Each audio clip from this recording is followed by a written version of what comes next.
భక్తులకు శుభవార్త. ఈసారి మేడారం వెళ్లే భక్తులు ఎలాంటి ఇబ్బందులు కలగకుండా ప్రభుత్వం చర్యలు తీసుకుంది.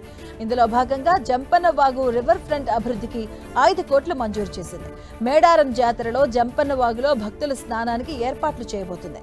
ములుగు జిల్లాలో మేడారం సమ్మక్క సారాలమ్మల జాతరలో జంపన్న వాగుకు ఎంతో ప్రాముఖ్యత ఉంది. భక్తులు పవిత్ర స్నానమాచరించే స్థలంగా ప్రాచుర్యంలో జంపన్న వాగులో ప్రతిరోజు వేలాది పర్యాటకుల పవిత్ర స్నానాలు ఆచరిస్తూ ఉంటారు.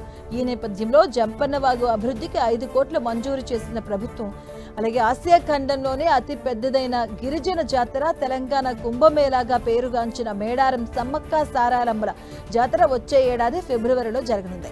మేడారం జాతర ప్రతి 2 ఏళ్లకోసారి ఘనంగా నిర్వహిస్తారు. ఈ జాతరకు తెలంగాణ నుంచే కాకుండా మహారాష్ట్ర, ఒడిశా, ఛత్తీస్గఢ్ రాష్ట్రాల నుంచి లక్షల సంఖ్యలో భక్తులు తరలివస్తూ ఉంటారు.